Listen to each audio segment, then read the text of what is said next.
The night before submitting my graduation project, I decided to withdraw it, destroy it, and burn all the completed work.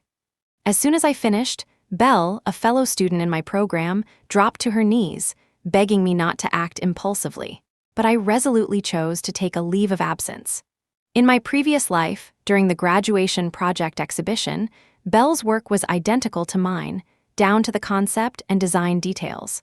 However, she had completed her project under the guidance of a mentor and had submitted it to the database 7 days before me. She accused me of plagiarism while sobbing, calling for the police to intervene. The principal, concerned about the school's reputation, forced me to publicly apologize, stripped me of all honors, and expelled me.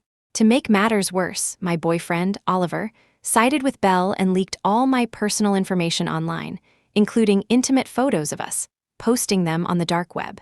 The relentless tide of insults suffocated me, and the vile comments crushed me. Lost in despair, I climbed to the rooftop of a tall building and jumped. When I reopened my eyes, I found myself back at the moment I had completed my design. I stared at my draft, my emotions in turmoil. Hadn't I died? Suddenly, my phone rang. It was Sophia. Suppressing the deep hatred brewing inside me, I answered the call. On the other end was a male voice I recognized all too well. "Ethan, my phone's dead, and I happened to run into Sophia. She asked me to check if your graduation project was ready," Oliver said. His words unsettled me, and my body trembled. In my previous life, I hadn't thought much of this call and had happily shared my progress with him. But now, I realized that he and Sophia were likely in cahoots all along. Feigning frustration, I replied, "Not yet, I'm struggling with a creative block." After hanging up, I felt a chill run down my spine. In my previous life, the online harassment had started with Oliver. He accused me of plagiarizing Sophia's work and exposed me online. I became a pariah, hunted down by strangers, and trapped in my apartment, too terrified to leave. Starving and desperate, I nearly wasted away. But Oliver didn't stop there. He went on to publish our intimate photos and my personal details, attracting sleazy men who came looking for me. The memory sent shivers through me. Thankfully, this time, I had a chance to rewrite my fate. I calmed myself and opened Sophia's social media profile. Her posts showcased a few of her design drafts. They were decent, but lacked any real standout qualities. Just as I was about to close the app, I noticed she had uploaded a new post. The image loaded on my screen, and an icy dread washed over me. I recognized the design immediately. It was my draft, the one I had just finished. Her caption read, "Finally done with my design draft. So exhausting QAQ." This design was completely different from her previous attempts, brimming with creativity and flair. I zoomed in and compared the photo to my draft. The two were identical, down to a tiny mark in the bottom left corner. I exited the image and glanced at the comments under her post. "Wow, this is absolutely genius. You've outdone yourself." "Sophia, aren't you afraid someone will steal this? Honestly, I couldn't even copy it if I tried." "Are you secretly a design prodigy? This is incredible." As I sat there in shock, the door to my dorm room creaked open. I quickly hid my draft in a corner out of sight. Lily, one of my roommates, walked in. She noticed my distressed expression and seemed eager to vent her own frustrations. "Ethan, did you see Sophia's post? Her design is amazing. It's crazy. Her earlier work wasn't even as good as mine." In my previous life, I hadn't paid much attention to her complaints. I had simply nodded along before rushing to create the physical model of my design. Now, I realized why none of my roommates had stood by me when I was accused of plagiarism. By the time I reacted, it had already been too late. "Sophia," I feigned curiosity, pretending to listen attentively. Encouraged by my response, Lily dragged her chair closer to mine and opened Sophia's post, the one I knew all too well, the one that had haunted me for years. "Look at this draft. You can tell how amazing the finished model will be. It'll be groundbreaking," Lily exclaimed enthusiastically. She continued chatting, but I couldn't focus. My heart ached, and a wave of despair crashed over me. Would I be trapped in the same nightmare again? Lily, oblivious to my silence, suddenly gasped. "Wait, don't you think the gardenia detail in her design looks a lot like your style?" I froze and stared at the black and white sketch of the gardenia. The suffocating pain lifted for a moment, replaced by a spark of determination. A plan began to form in my mind. Looking at Lily, I hesitated before finally making up my mind. Lily, what if I told you that her draft is identical to mine? Would you believe me? What? Her shocked expression gave me a glimmer of hope. Encouraged, I decided to explain further. I just finished my draft minutes before she posted this photo. At first, I thought I was imagining things, but you showed me her post and now I'm sure. This is my design. Seeing that she was still a bit confused, I pulled out the stack of papers. The top sheet was my design draft, the exact same one that Sophia had posted on her social media. Lily's mouth fell open in shock, unable to say a word. She glanced at the papers in her hand and then at the draft in mine. 10 minutes had passed since Sophia's post, but it was impossible for me to recreate an identical design in that short amount of time, especially since Lily had returned to the dorm even earlier. Lily quickly pieced things together. Staring at her phone, she sneered. I knew there was no way she could draw something this good. Turns out she stole it. But how did she even get yours? I have no idea. It doesn't make sense, I replied, shaking my head. Suddenly, Lily's expression turned serious. She looked at me and asked, "What are you going to do?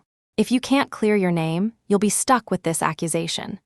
I kept my eyes on her, appreciating the genuine concern and urgency in her voice. Her reaction wasn't fake.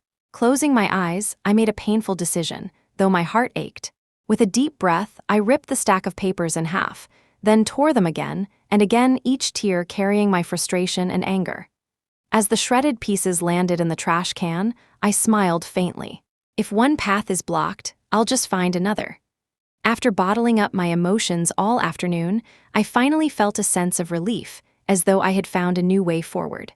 Lily picked up some of the scraps that had fallen beside the trash can, looking more heartbroken than I did. "I really wanted to see the finished piece," she murmured. Just then, Lily's phone alarm went off, reminding her of her part-time job.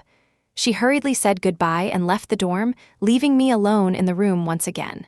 Though so much had happened, I just wanted to rest. Lying on the soft bed, I could finally feel the reality of being alive again. I tried to sleep, but as I closed my eyes, an unsettling feeling crept into my heart. My thoughts wandered to my boyfriend, Oliver. Why did he call me using Sophia's phone right after I finished my design draft? Why did he only show his true nature when I needed help the most? In my previous life, he had even joined the group spreading rumors about me. He claimed my work was plagiarized, that he had always been disgusted by me. At the time, I thought his hatred was directed solely at me, but that phone call made me question everything. Could Oliver and Sophia have been secretly involved all along? Fueled by suspicion, I picked up my phone and began scrolling through both Oliver and Sophia's social media posts. Finally, I found a photo Sophia had posted 6 months ago. She was holding hands with a man, with a cake placed in front of them. The cake wasn't clear in the photo, but I remembered Oliver posting the same cake on his account around that time. I had even asked him why he was eating cake back then. His response was, "A friend's birthday, I was just celebrating with them." Sure enough, when I checked Oliver's posts, there it was, the same cake, posted on the same day.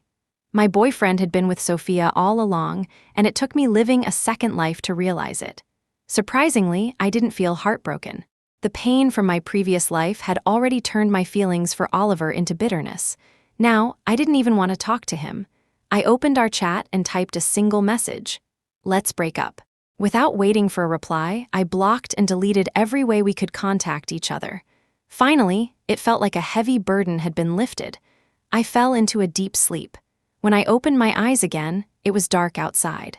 The other girls in the dorm had returned, but I hadn't been disturbed. For the first time in what felt like forever, I had slept well. I got out of bed, and Lily rushed over as soon as she saw me awake. She pulled me to the side to whisper, "Why did you sleep for so long? I need to tell you your boyfriend called me, asking why you suddenly broke up with him. What happened between you two?" And before she could bombard me with more questions, I interrupted her. "Stop," I said firmly. I had brought Lily into my confidence, but I still didn't fully trust her. I needed to tread carefully. "Did you tell anyone about what happened?" I asked. Looking proud, she replied, "Of course not. This is the juiciest scoop I've ever gotten, and I didn't share it with anyone. You didn't even ask me to keep it secret, but I did anyway." I let out a sigh of relief. I answered her questions one by one, and when she learned that Sophia and Oliver had been together all along, she was utterly speechless with shock. I wasn't worried about Oliver coming after me. The dorm had strict rules prohibiting men from entering. What mattered now was cutting ties with those two completely. My top priority was creating a new graduation project. I needed inspiration. If I couldn't prove I wasn't a plagiarist, I had to abandon my original design entirely. In my previous life, Sophia had likely stolen my work with Oliver's help, posting it before I could finish mine to avoid suspicion. For the next few days, I had no classes, so I spent all my time outside searching for inspiration, afraid of falling behind. Preferring to work in peace, I blocked everyone's messages and focused solely on my goal. I didn't return to the dorm, drifting between different places instead. Finally, one day, while lying on a hotel bed deep in thought, a spark of inspiration struck me. I bolted upright, rushed to the desk, and grabbed fresh paper and pencils. Bit by bit, I began to bring my vision to life on the page.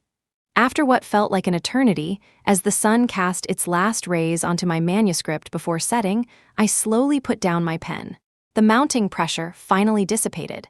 Gazing at the crimson hue on the lower part of the vibrant dress, a sense of relief washed over me.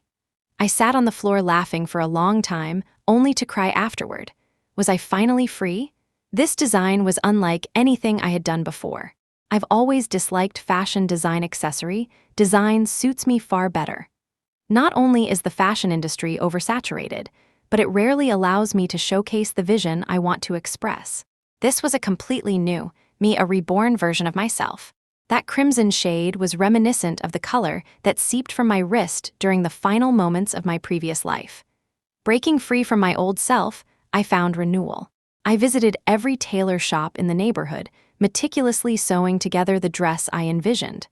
Back at the hotel, I finally felt liberated.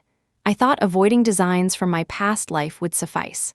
But what I hadn't anticipated was the shock awaiting me when I opened my phone and clicked on Belle's social media updates. There, staring back at me, was something unsettlingly familiar, a post showing my design sketch and the dress I had painstakingly created. The exact same design, the exact same dress, and it had been published without my knowledge. How could this happen? This time, I had gone out of my way to avoid sharing my work with anyone. Why did it still come to this? I clenched my phone tightly, rage and frustration consuming me. Was I destined to forever be accused of plagiarism, to reach the point of despair and end up like before? The previous post on Belle's account showed a torn-up design sketch accompanied by the caption, "Someone destroyed my design." Within hours, her post had garnered numerous likes and comments. That social media update was just a day before her latest one, which read, "Though I'm upset, I haven't given up. A new creation is here." These posts quickly gained traction on the campus forum. Within minutes, her thread shot to the top spot. Many were praising Belle's designs and her resilience. "Oh my God, this design is a masterpiece. Can you imagine how stunning it would look on someone? Whose lifetime achievement is this? Mine." People like that are disgusting, so driven by jealousy. Her previous design was such a shame. Genius, please guide me. Some users even started a poll comparing Belle's designs to mine. My creations had consistently won awards, earning me the nickname, the vanguard of the era, among students. Meanwhile, Belle had always been an unremarkable, invisible figure. Yet now, she was using my work to rise to prominence, which made me feel deeply disgusted. I came up with an idea. I created a burner account and added Belle on social media. I wanted to figure out what was going on. She accepted quickly. I explained that I had seen her designs on the campus forum and found them impressive, and that I got her contact through mutual friends. I asked about her inspiration and why her recent designs differed so much from her previous work. I waited a long time for her reply, and her silence offered me a brief moment of solace. She couldn't answer. Just as I was beginning to calm down, my phone rang. The screen showed it was Lily calling. A sense of dread immediately crept over me. I answered slowly, her voice filled with concern and urgency. "Ethan, check the campus forum right now. Belle is accusing you of threatening her and stealing her designs." I couldn't believe what I was hearing. I hurriedly opened the forum. The top thread was Belle's statement. "Hello, everyone, I'm Belle. First of all, let me address a question someone asked me. Attached to the post was a screenshot of the messages I had sent her using my burner account. The inspiration for my designs comes from myself. Moving on to the second question, my earlier works weren't truly mine. Someone threatened me, and I dared not speak up until now. This person is very well known at school, and her designs are actually mine. But now, I want to reclaim my identity. I've abandoned my old works, and that's why I named this new design Breaking Free and Rebirth. This name symbolizes my inspiration. Thank you all for your support. The comments below were buzzing with activity. Many were intrigued by the idea of someone threatening Belle and stealing her designs. They began speculating about who it might be, and some even pointed fingers at me. You know, doesn't that torn-up design look a lot like Ethan's Vanguard of the Era pieces? Now that you mention it, I also think so. Ethan's designs often incorporate gardenia flowers. Gardenias symbolize restraint. That's literally Belle's story.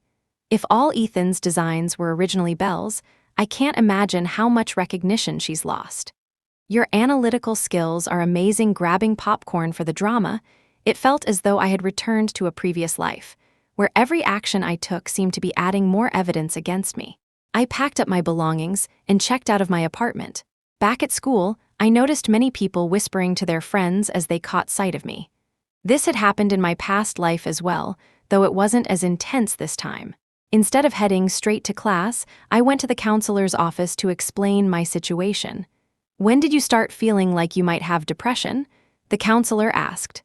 Yesterday, I replied. The counselor fell silent for a moment. I'll take you to see the school's psychologist for an evaluation.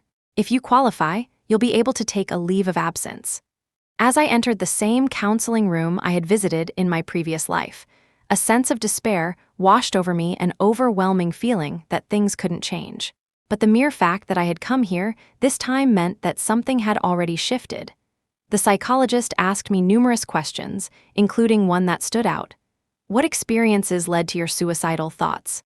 I told him it was because Sophia had stolen my designs and that my boyfriend had cheated on me with her. The psychologist looked utterly shocked. He jotted something down on his notepad, then handed me a form to fill out. Relying on the memory of my previous life, I completed the paperwork perfectly. Unsurprisingly, my application for a leave of absence was approved. So, I took a 6-month break from school, during which I wouldn't need to submit my graduation project. Leaving the psychologist's office, I couldn't help but laugh. Taking a leave due to mental health issues isn't easy, especially since I had already been diagnosed with depression in my past life. This time, I'd destroy all my work so Sophia would have nothing to work from. Without my designs, how would she graduate? Unless she ended up crippled in a car accident, I doubted she'd be able to create anything worthwhile. Then I remembered something from the other day, how her design drafts were maliciously destroyed the day after I ripped up my own. If it wasn't a coincidence, then perhaps her work was somehow tied to mine. If I had it, so did she. If I didn't, she wouldn't either. This time, I was determined to take back what was mine. Sophia, your luck is about to run out. I typed out a post on the school forum. Apologies for wasting everyone's time, but I need to clarify a few things. First, I never threatened Sophia to give me her designs. My work has always been completed independently. Second, this situation has seriously impacted my life, to the point of causing psychological issues, and I have taken a leave of absence as a result. Finally, I urge everyone to refrain from jumping to conclusions before the truth is revealed. My post quickly climbed to the top of the forum, attracting a flood of comments, most of them mocking me. Afraid already. Taking the easy way out. First time seeing someone burn all their bridges like this. If you didn't threaten her, why not show some evidence? Oh wait, you don't have any, do you? Confirmed. Biggest scandal of the year. My attempt at clarification was seen as shirking responsibility, further cementing my guilt in the eyes of others. I glanced through the comments and couldn't help but chuckle. This was exactly the reaction I'd expected. Many people sided with Sophia, dismissing my post as a weak excuse. I headed back to the dormitory and found Lily sitting alone, talking on the phone. When she noticed me, she quickly wrapped up her call. "Ethan, that design, it was yours, wasn't it?" she asked. I nodded silently. I didn't know what Lily thought of me, Everything I'd done pointed to me being the villain in this story, and I couldn't help but feel ashamed. "You're on leave now, right? Why don't you come with me to visit my grandmother? She might be able to help you. She's really good at breaking curses," Lily said suddenly. I froze, unable to process what she'd just said. Seeing my hesitation, she added, "Trust me, my grandmother knows her stuff. Just treat it like a getaway." Eventually, I agreed to go with her. We traveled to Margaret's home, which was located near the edge of a mountain. The journey was long, but the breathtaking scenery along the way eased my troubled mind, giving me a new sense of clarity. Lily called out to her grandmother as we arrived, and Margaret, who had been waiting for us at the door, greeted us warmly. Grandma Margaret beamed as she welcomed us inside. After some small talk, Lily got straight to the point. "Grandma, do you remember the roommate I told you about, the one whose work mysteriously ended up in someone else's hands? You said it might be a curse," Lily explained. Margaret nodded, then turned to me with a penetrating gaze. "You must be Ethan." I nodded politely. She stood up and motioned for me to follow her. We entered a small room filled with strange artifacts, some I recognized from TV shows, others completely unfamiliar. "I can see your experiences," Margaret said, her words catching me off guard. Tentatively, I replied, "I've actually lived through something before. I didn't survive." She chuckled softly. "Your wrists." I stared at her, stunned. She was right. I had ended my previous life by slitting my wrists. Finally, I believed her. Margaret could truly help me. Following her instructions, I began unraveling the curse bit by bit. When we succeeded, I knelt before her to express my gratitude. Margaret quickly helped me up, saying, "If you want to thank someone, thank my granddaughter." So, I shared my story, my rebirth, with Lily. She was shocked and a little heartbroken, but she didn't say much. She gently patted my back and said, "It's okay now. I'm glad you told me." Looking at her warm, smiling face, I couldn't hold back my tears. I had no idea how to repay them, but Lily said, "Just visit my grandma more often. She's all alone at home and doesn't have many people to talk to. Whenever we visit her, it makes her happy, and it makes me happy too." I nodded, then hugged Lily tightly. Since I had taken a break from school, I didn't have to worry about time, but Lily still had classes. She stayed with me for 2 days before hurrying back to campus. I returned home as well, and before leaving, I promised Margaret that I would visit her often. Over the next couple of days, I explained the situation to my parents. They were worried about me but couldn't do much, so they let me handle things on my own. To thank Lily for her help, I treated her to dinner and offered advice on her graduation project, which made her quite happy.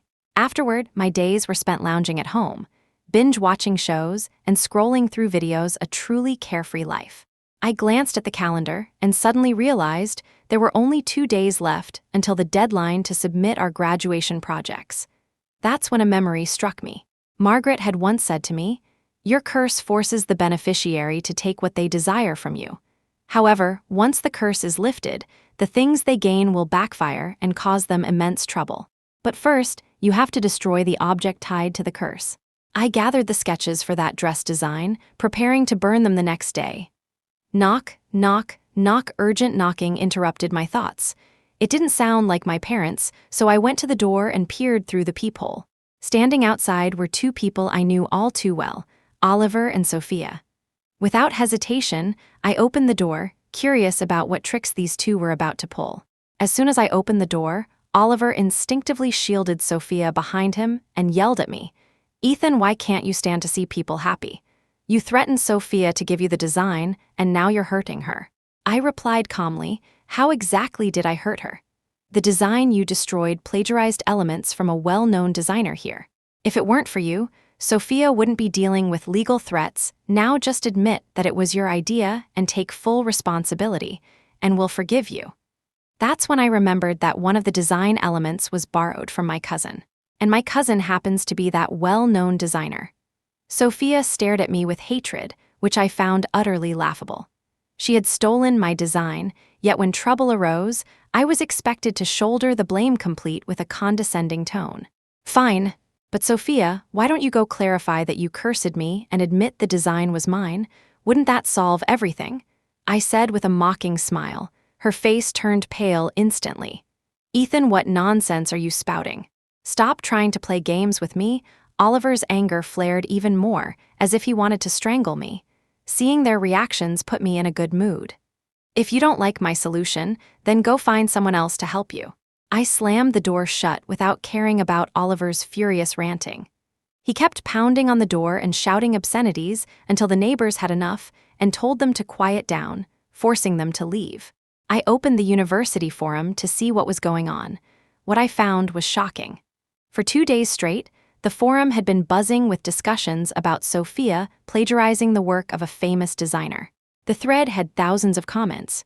Sophia's attempt at a defense only made things worse. I didn't plagiarize the design. Ethan asked me to create this, and I didn't realize it included plagiarized elements.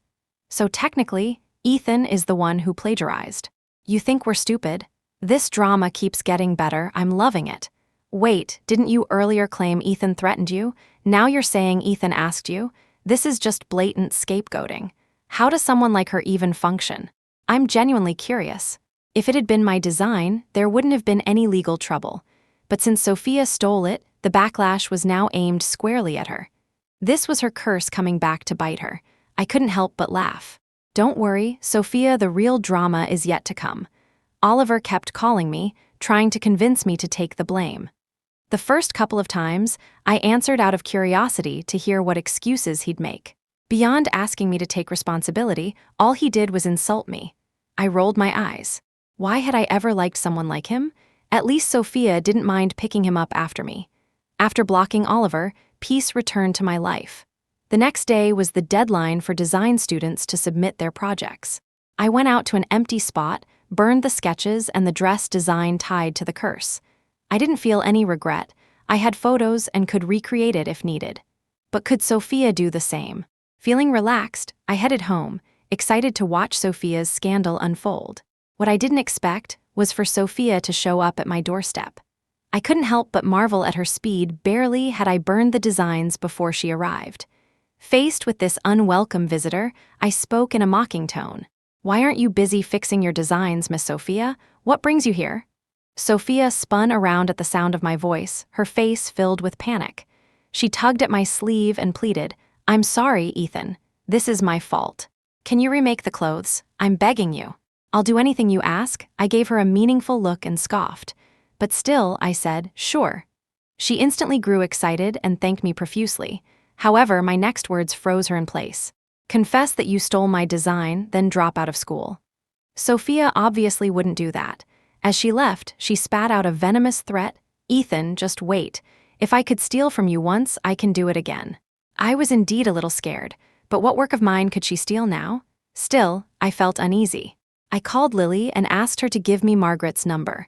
When I reached Margaret, I explained what had happened today. She reassured me, telling me not to worry.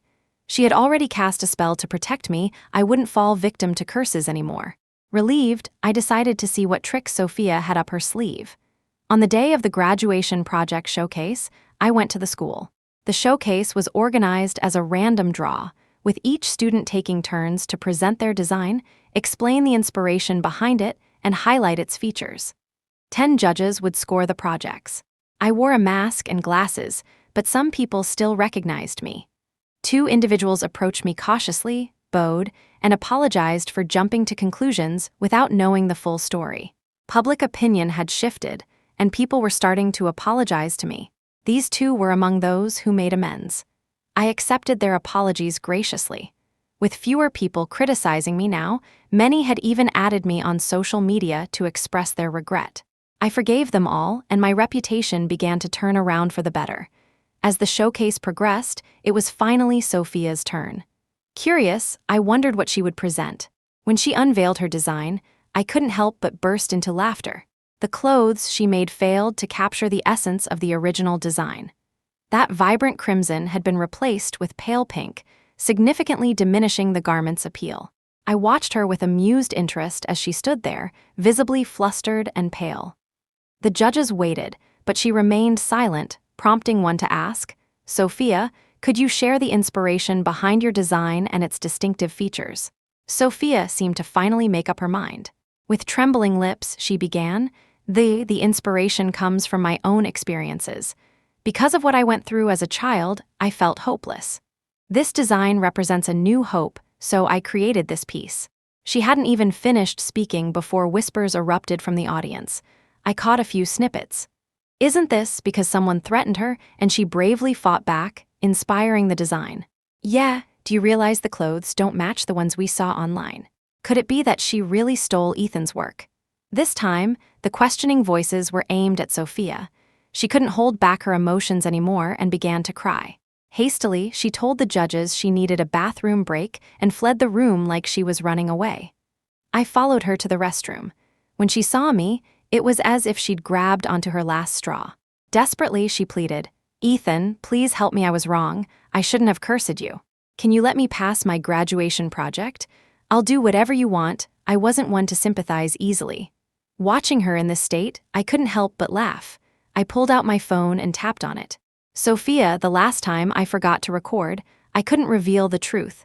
But this time, I didn't forget. Her pale face seemed to drain of all remaining color. She dropped to her knees, speechless. I returned to the showcase venue. Taking the stage, I greeted the crowd. "Hello everyone, I'm Ethan. You might be wondering why I'm here. I'm not here to present a design, I'm here to clear my name." I then played the recording on my phone through the microphone. Sophia's voice echoed throughout the room. "Ethan, please help me, I was wrong. I shouldn't have cursed you. Can you let me pass my graduation project? I'll do whatever you want." After the recording ended, murmurs filled the venue. I continued, "Though it all seems absurd, even I find it hard to believe. But the truth is, Sophia stole my work, accused me of threatening her, and fooled everyone here. I didn't do anything. She took my painstakingly created design and now has the audacity to ask for my help." Following this incident, those who had criticized me on the school's forum came forward to apologize. The backlash against Sophia was far more severe. Her graduation project was rejected, and she was sentenced to 3 years in prison for defaming a peer and stealing intellectual property. During her deposition, she begged for my forgiveness. I responded with just 3 words, "You're not worthy." Oliver apologized to me as well, asking to reconcile. I scoffed and left without saying much. Whenever I had time, I visited Margaret with Lily. She was delighted to see us. After graduation, a company recognized my talent and recruited me. Thus, I embarked on a new chapter of my life. Both of my designs were reintroduced after my improvements and became trendy fashion items. End of the first story. Subscribe to my channel if you like my stories. Don't miss the second exciting story. Story 2. After 4 years of treating my overachieving boyfriend like a princess, I finally gave up. I deleted our perfect couple account, canceled the family phone plan, and completely cut ties with him. I dug out the only gift he had given me in those 4 years, a cheap, ugly frog plushie he had won in a street raffle, and washed it thoroughly before returning it to him. "We're breaking up peacefully. I hope I never see you again." Later, he started treating that frog like it was his own child, joking about it. "Your mom doesn't want you anymore," he said, his eyes turning red and his voice choking. "She doesn't want me anymore either." I carried a bouquet of flowers as I crossed half the city. It was always like this. First, I'd spend hours searching for the cheapest way to buy flowers. Then I'd spend half the day on the most cost-effective public transport. And finally, I'd walk a long distance to deliver the best flowers I could afford right into his hands. Poor but thoughtful, that's probably how you'd describe it. Scrolling through our old chat, logs revealed the same pattern. "I heard from a friend that this restaurant has great home-style dishes. I ordered delivery for you. I knew I couldn't get him to go out with me, but I really wanted him to try the food. Can you pick up your package today? If not, I can grab it for you and bring it to your building." No reply. In the end, I still ran across half the campus. "Oh gosh, there's a new virus going around. A lot of people I know have caught colds. Remember to wear your mask." These messages were completely ignored. "Do you know what people online call behavior like yours?" My best friend looked at me coldly. I didn't even look up, already knowing it wouldn't be anything good. "A simp." I let out a laugh, accurate and fitting.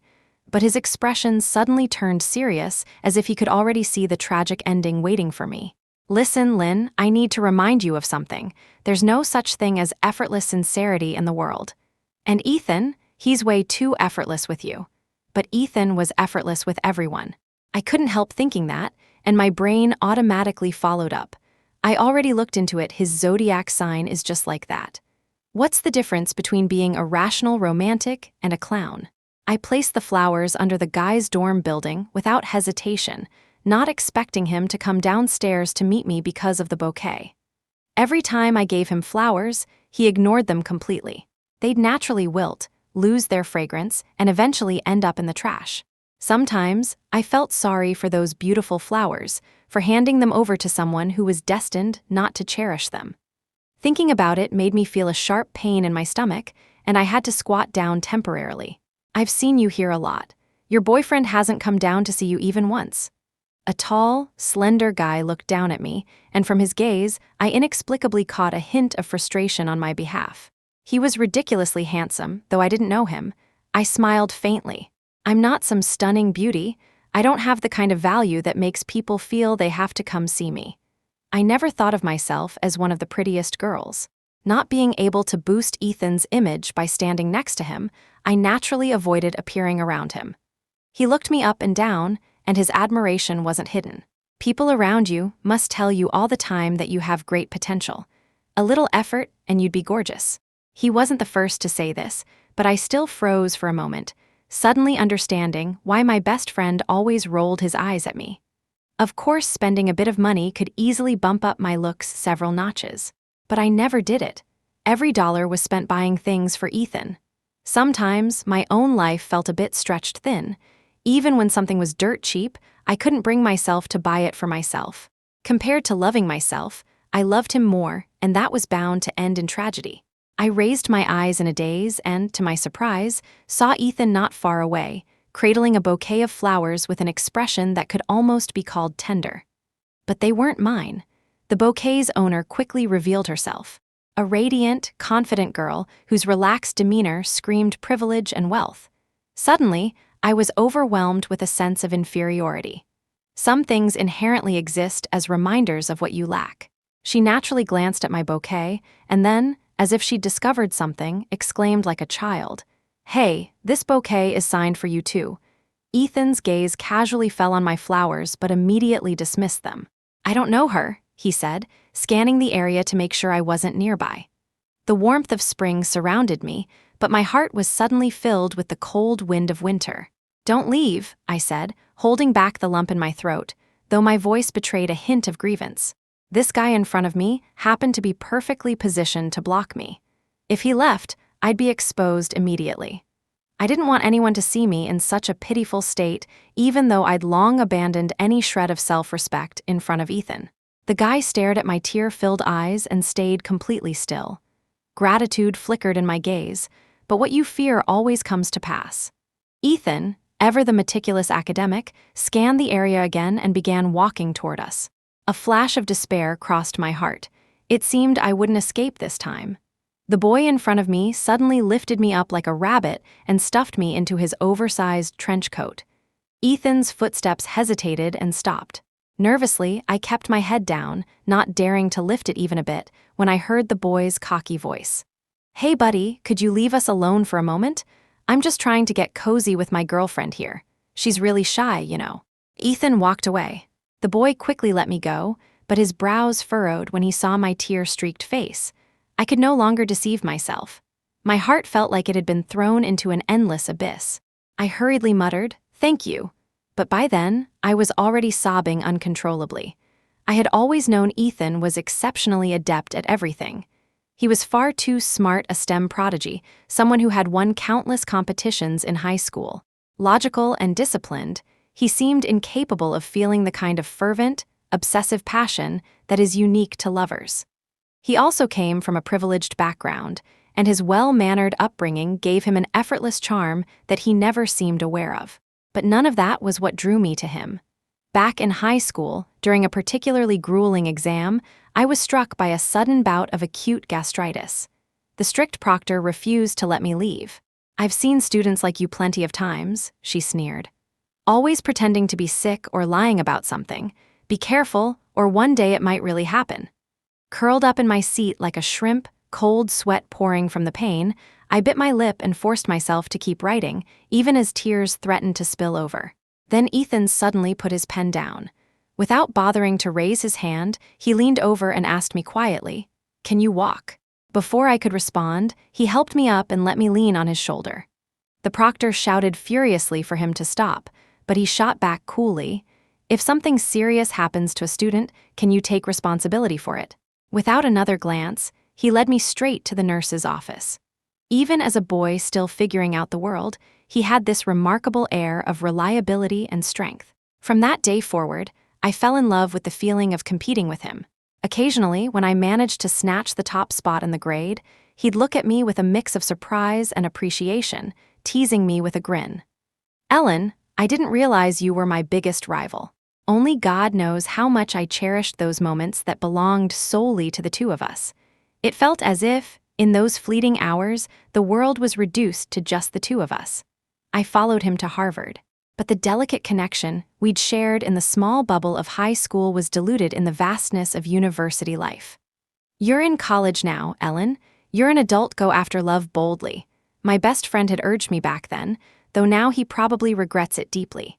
"I swear I regret encouraging you. You're so stubborn, just wait until you crash and burn." He always spoke bluntly, trying to stop me. After all the twists and turns that followed, when Ethan finally agreed, I felt an almost surreal sense of finality. It was as if my life could end at that moment, and I wouldn't need to move forward anymore.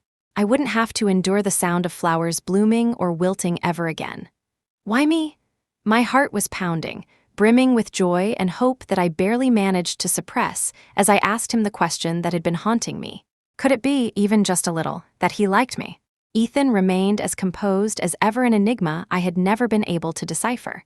"I just want to try what being in a relationship feels like. You're the most suitable candidate overall." My smile froze on my face. He looked at me strangely, as if expecting gratitude, and added earnestly that he thought this was a compliment. Like solving a math problem, he began listing examples to justify his choice, trying to persuade me. "You made it here just like I did, so you're smart enough. I've known you for years, and you seem like a decent person. Being with you wouldn't cause too much trouble." By then, he was already growing impatient and threw out his final reason. "Most importantly, my parents keep nagging me, but no matter who I choose, there'll be complications. With you, it's fine, we're already classmates." Ethan, ever the seeker of definitive conclusions, frowned and asked me one last question. "I don't have to be in a relationship. If you don't want to, just say so." Every ounce of reason and self-love I had screamed at me not to accept. We wanted fundamentally different things from the start. But all of that was defeated by a single, fleeting fear, the fear of losing him forever. If I didn't say yes now, there would never be another chance for us. And for this one person, I wanted to gamble heart for heart. So I forced myself to smile even more casually than him, suppressing every ounce of exhilaration, and replied like an adult negotiating a deal. "All right." His fear of inconvenience has made the past few years incredibly tough for me. I don't think I'll ever be able to act like the girlfriends in normal relationships, those who can rely on their boyfriend's love to demand attention and affection. Because Ethan doesn't love me. Those who aren't loved can never act entitled. He does take me along on outings, but there are always others with us. When they decide to go hiking, they all rely on their long legs to climb faster and faster. I can only chase after them, but my natural physical limitations mean I inevitably end up far behind, watching them disappear into the distance. Ethan seemed to have conjured up some misplaced kindness out of nowhere, or maybe he suddenly remembered that I was still officially his girlfriend, so he came down to find me. Panting heavily, I handed him a bottle of water, barely able to speak after climbing several hills. "Hold this for me," I said. Ethan took the bottle without much thought, nodded briefly, and walked away. I stood there, speechless, unsure whether I should be angry. He seemed utterly oblivious to the responsibilities of being a boyfriend. The most infuriating part. After enduring countless trials and nearly dying of thirst, I finally reached the summit. "Where's my water?" I asked. Ethan looked at me with an expression even more casual than mine. "Someone probably drank it." My eyes widened in disbelief. One of the girls in our group sheepishly raised her hand. "I drank it, sorry, I thought no one was going to use it." Seeing my near-dehydrated state, she quickly dashed off to buy me another bottle of water. It took me a while to recover. When I finally felt better, I managed to ask him, holding back my emotions, "Don't you have anything to say to me?" Ethan glanced up from his video game and gave me a look. "You're too weak. If you're bad at something, practice more." For a moment, I couldn't tell whether he lacked emotional intelligence or basic humanity.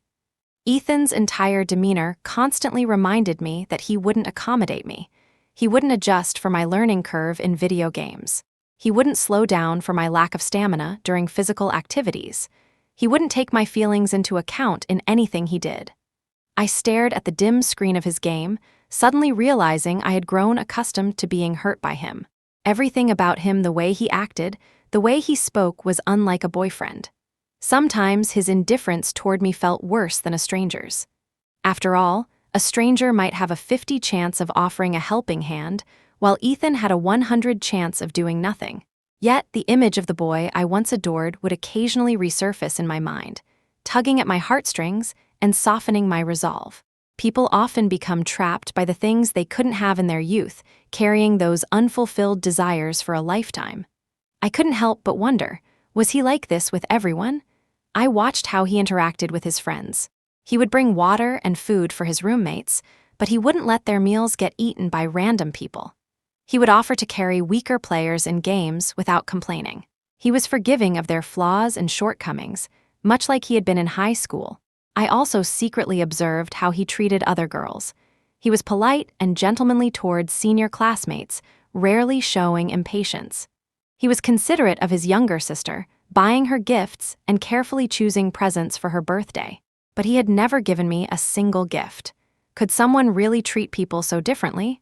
Still, I couldn't shake the feeling that he wasn't inherently like this. Or maybe I just didn't want to believe it. I didn't want to accept the possibility that he reserved his worst self exclusively for me. Because I had never believed that hurting someone could ever be a legitimate expression of love. Hurt is hurt, there's no such thing as hurting someone for love. And yet, I started exercising more and improving my gaming skills. But I must be one of the easiest people in the world to cheer up. Those shadows of inequality lingered in my heart for so long, yet Ethan only needed to beckon casually, and I'd come running back, grinning like an idiot. He gave me a frog plushie. It wasn't for any special occasion. It was just a whim, but I was ridiculously happy nonetheless. My phone buzzed with an alert from the special contact I had set up for him. I ran out of the bathroom, toothpaste foam still in my mouth. "Come downstairs. I've got something for you, a plushie." I was so shocked I nearly swallowed the toothpaste. I sprinted downstairs and saw Ethan standing under a pool of warm light, holding up the plushie in his hand. "It came from a raffle. Girls probably like these soft, fuzzy toys," he said. He didn't bother hiding how cheap it was, and I didn't care about its price tag at all. "I love it. It's a gift from you," I said, my eyes sparkling.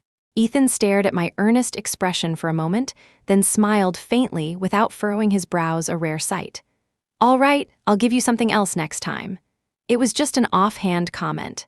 He never actually gave me anything else after that, but I was so happy that I couldn't control my words. "Starting today, I'm its mom. I'll name it tomorrow. It'll take my last name. I'll call it Little Lynn." Ethan's expression turned ambiguous, as though he didn't know how to respond. After a long pause, he reached out and patted my head.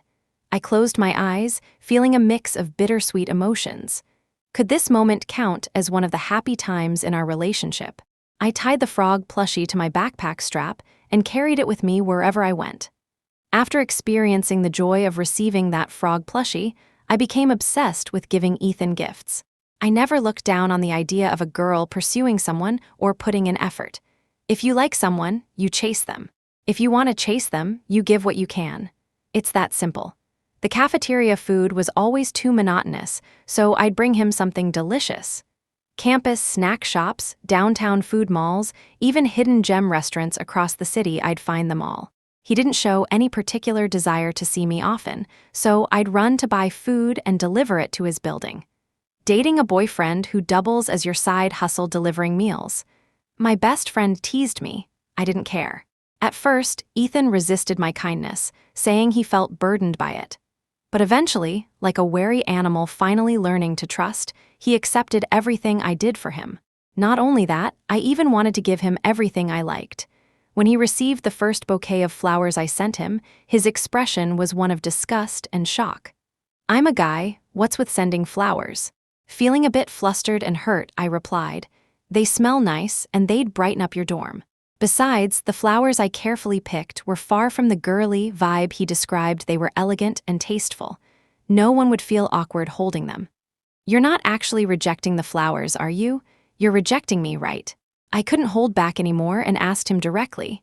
Ethan's silence sent a chill through my heart. I reached out to take the flowers back. "Forget it, it's all over." I had known this deep down for a long time. His behavior had always confirmed my suspicions. What was the point of asking? Maybe I really should let go instead of both of us being trapped in this endless torment. But then, he suddenly picked up the bouquet, his expression unreadable, and spoke words that sounded almost like a promise. "Flowers from a girlfriend? Of course, I'll take them." He finally looked at me, and his gaze was the gentle warmth I had dreamed of. "Thank you, my girlfriend. Everything you've been doing, I like it all." From then on, he started replying to my messages more often and even sent me cute emojis that melted my heart. This newfound warmth and affection undeniably became a catalyst for our growing relationship. But I wasn't as open-minded as some might think. Ethan's class threw a graduation party, which turned into a wild house party. As a popular figure, he was pressured into drinking quite a lot. Despite this, he managed to stay lucid enough to hail a cab back to his newly rented apartment and texted me. I had been anxiously glued to my phone all evening, knowing the party would be wild. When I finally saw his message saying he felt unwell from drinking too much, my heart ached. I rushed to the pharmacy to buy a bunch of hangover remedies. But the moment the door opened, I was pulled into a kiss. It was urgent and deep, the strong scent of alcohol leaving me a bit dazed. Yet I couldn't stop thinking about the medicine. I bought you some medicine," I stuttered, my voice breaking but clear. He reluctantly let go of me, his hands fumbling with the buttons on my shirt. "Forget it." The haze of emotions that had momentarily clouded my mind vanished entirely. I instinctively pushed him away. Ethan frowned but then laughed, reaching out for me again. "You came here in the middle of the night, and now you're playing hard to get. Come on." I backed away repeatedly, my voice trembling with emotion but my resolve firm. "Ethan, I came to bring you medicine. I don't want to have that kind of relationship with you. Call me conservative if you like, but this is how I was raised." He stared at me for a long moment, seemingly processing the sincerity in my words. Eventually, he seemed to grow tired of my face and coldly spat out, "Get out." His words were icy, cutting deep, yet I found myself feeling guilty for upsetting him. I had rarely gone against his wishes, and my first instinct was never to prioritize myself. But this was my bottom line, and his love had never given me any sense of security. I couldn't see any genuine emotion from him, nor had he ever promised me any kind of future. So even if it dampened the mood, I had to refuse. I hadn't taken more than a few steps when I heard the sound of something being thrown. Ethan had flung the medicine at my feet. He turned back into his room, his tone as indifferent as ever. "I don't take medicine. Save it for your future boyfriend." He laughed sarcastically as he walked away. "Let's see if he can put up with behavior like yours." Even after returning to campus, my mind was in turmoil. I was certain I hadn't done anything wrong, but why was Ethan so angry? Was he breaking up with me because of tonight's incident? Confused and overwhelmed, I decided to wait and see how things unfolded. But he never responded to my messages again, nor did he answer my calls. Still, I foolishly believed there was room for reconciliation. After waiting for several days, I finally learned from his roommate that he would be returning to the dorm today to collect some belongings he hadn't taken with him before. As I had done countless times before, I bought flowers and sent him a message. It was my way of testing the waters. Then I saw him hurriedly come downstairs to pick up a bouquet of flowers from another girl. My efforts feel so insignificant, yet they were everything I could give. I cried myself into a stupor, clutching my own flowers, devastated by the thought of that other girl. Her bouquet was from the city's most expensive florist, costing more than all the flowers I'd ever given Ethan combined. It looked so elegant, making my flowers seem cheap in comparison. A guy sitting across from me listened intently to my story of chasing after Ethan. Finally, he solemnly concluded, For you to successfully get dumped, you must have a lot of good karma from your ancestors. Seeing my tearful, speechless expression, he shook his head and sighed deeply. I feel sorry for your best friend. You're so dedicated to self-destructive behavior that he probably has to spend 8 days a week campaigning for breast cancer awareness because of you. You're his bad luck charm. When he saw genuine hurt flash across my face at his words, he cleared his throat.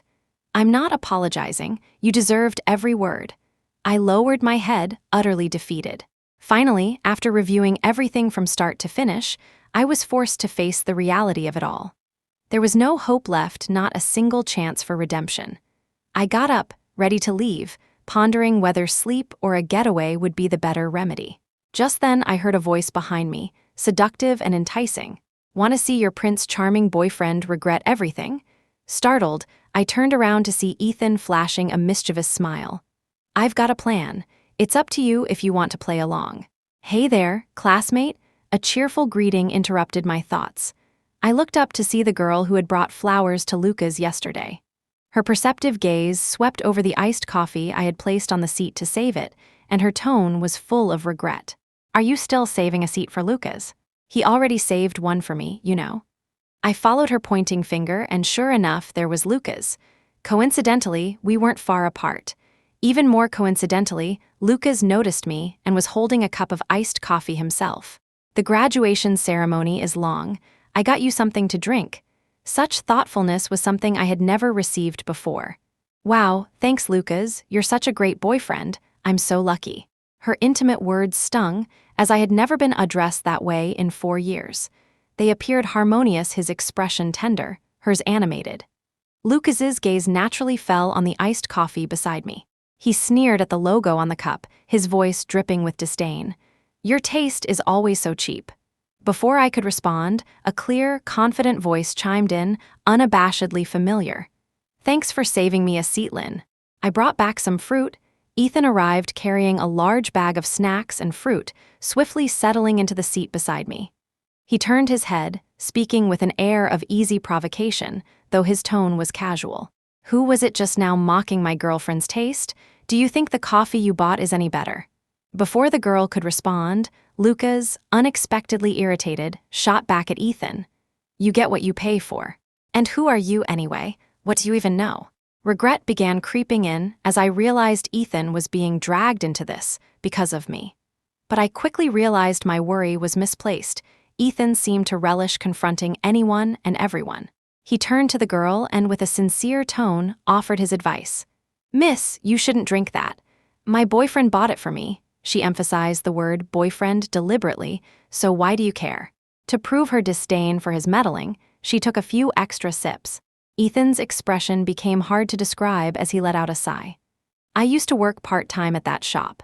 Expired fruit, spoiled milk, flies Eventually, I couldn't stomach how shady they were being to customers, so I secretly used clean ingredients.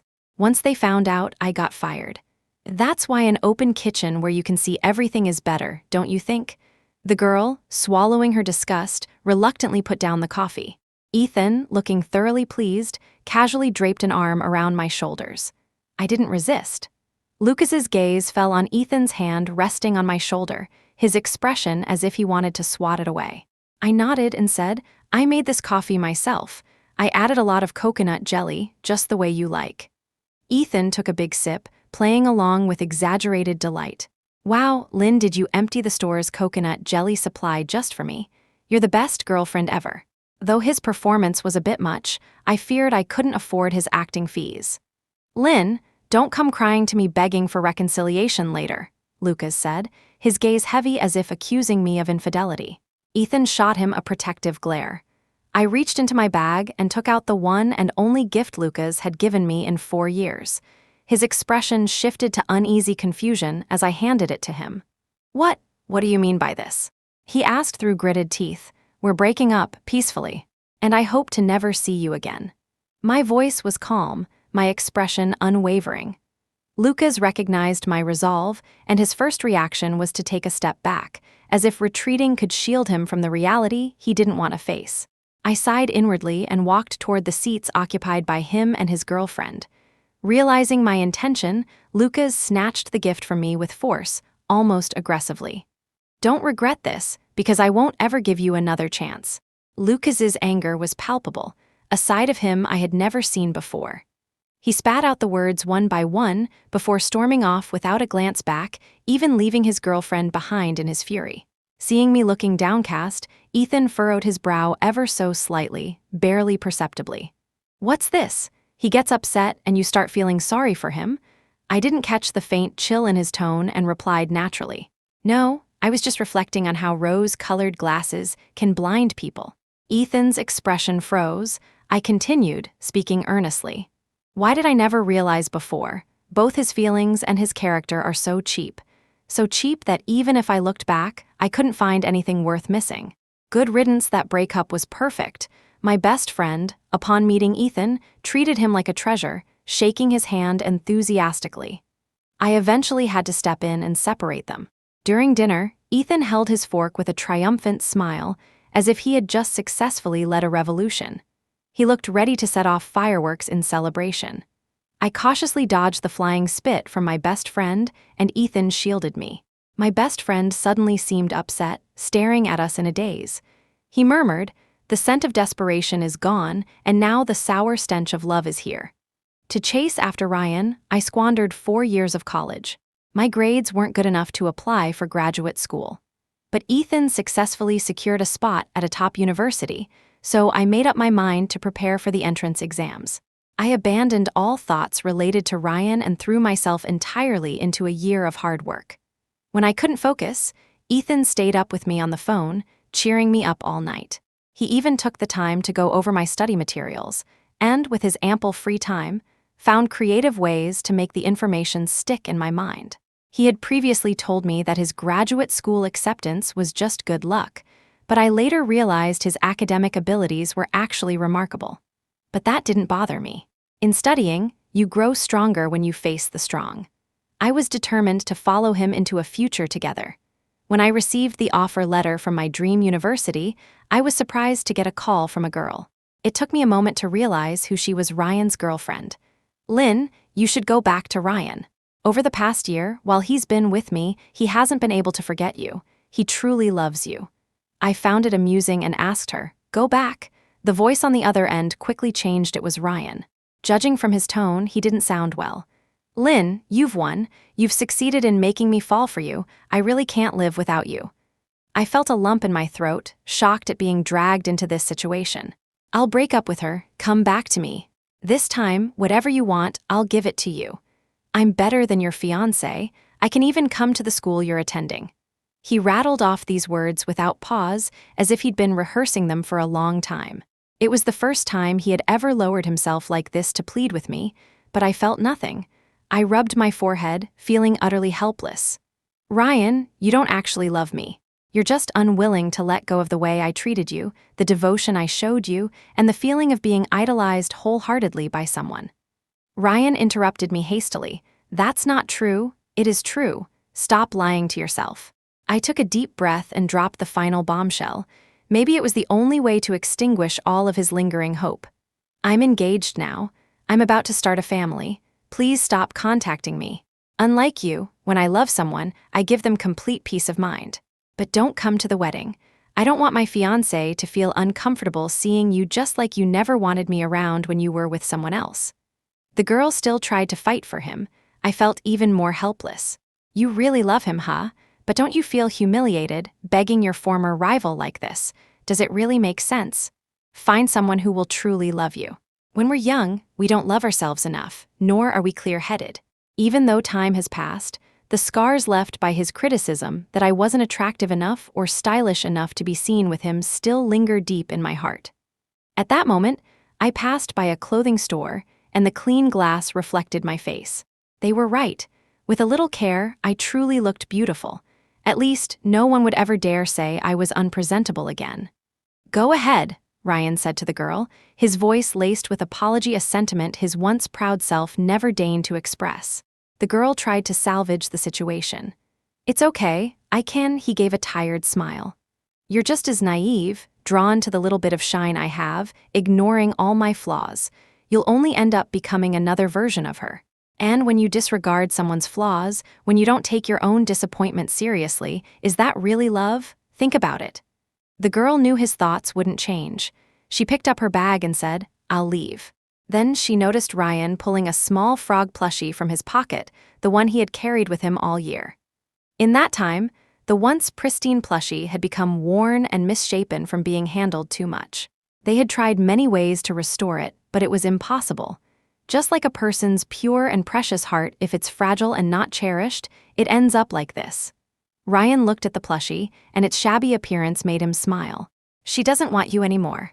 But as he continued, his eyes turned red and his voice choked up. "She doesn't want me anymore either."